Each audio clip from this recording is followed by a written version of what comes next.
Baik, Assalamualaikum warahmatullahi wabarakatuh. Perkenalkan, nama saya Zahrani Syakira dari kelas PWSI 1F dengan NIM 25050150191. Nah, di sini saya akan menjelaskan materi mengenai kelas kata terbuka, kelas kata tertutup, dan morfofonemik. Nah, pertama saya akan menjelaskan materi mengenai morfofonemik. Morfofonemik yaitu perubahan bunyi yang terjadi saat proses pembentukan kata.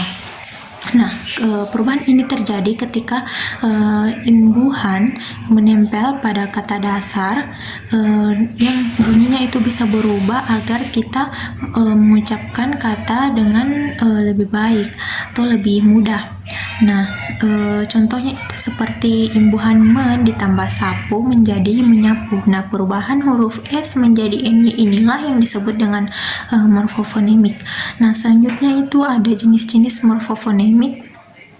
Yang pertama itu ada penyuluhan, yaitu huruf kata utamanya itu hilang berubah menjadi kata imbuhan. Nah, contohnya itu seperti kata imbuhan men ditambah pukul menjadi memukul.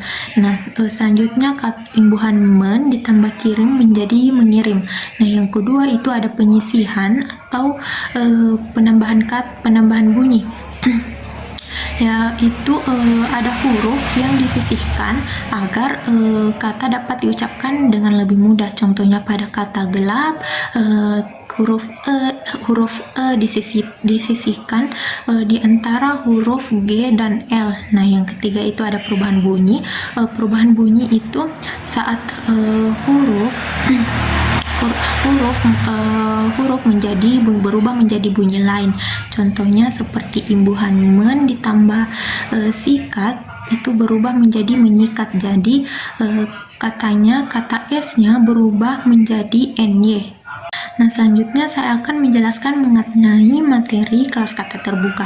Kelas kata terbuka ini adalah sekelompok kata yang masih sampai sekarang menerima kata-kata baru seiring berkembangnya zaman. Contohnya seperti scrolling, like, healing, shaper, baper, dan lain sebagainya. Nah, kata-kata seperti ini dulu itu tidak ada, namun seiring berkembangnya zaman, kata-kata sekarang ini lagi marak-maraknya dipakai oleh masyarakat. Nah, terus ada jenis-jenis dari kelas kata terbuka, yaitu yang pertama ada nomina, yaitu kata benda yang menunjukkan benda, nama orang, dan tempat. Nah, yang kedua itu ada verba, yaitu kata kerja yang menunjukkan aktivitas. Nah, yang ketiga itu ada adjektiva, yaitu kata sifat yang menunjukkan sifat atau keadaan. Nah, yang keempat itu ada adverbia. Nah, adverbia ini yaitu kata keterangan yang bisa berupa kata sifat dan kata kerja. Nah, selanjutnya itu saya akan menjelaskan mengenai materi terakhir, yaitu kelas kata tertutup. Nah, kelas kata tertutup ini kebalikan dari kelas kata terbuka, yaitu tidak menerima kata-kata baru. Jadi maksudnya itu katanya tetap dan baku dari dulu hingga sekarang. Nah, ada pula jenis-jenis dari kelas kata tertutup. Yang pertama itu kata ganti atau pronomina, yaitu menggantikan nomina agar katanya itu tidak diulang-ulang. Nah, yang kedua itu ada kata depan atau preposisi, yaitu menunjukkan hubungan antara kata benda dan kata lain dengan unsur lain dalam kalimat. Nah, yang ketiga itu ada kata sambung atau konjungsi, yaitu menghubungkan kata, prosa, atau kalimat. Nah, yang terakhir itu ada kata sandang atau artikel, yaitu menandai benda agar lebih spesifik. Nah, itu saja penjelasan materi dari saya.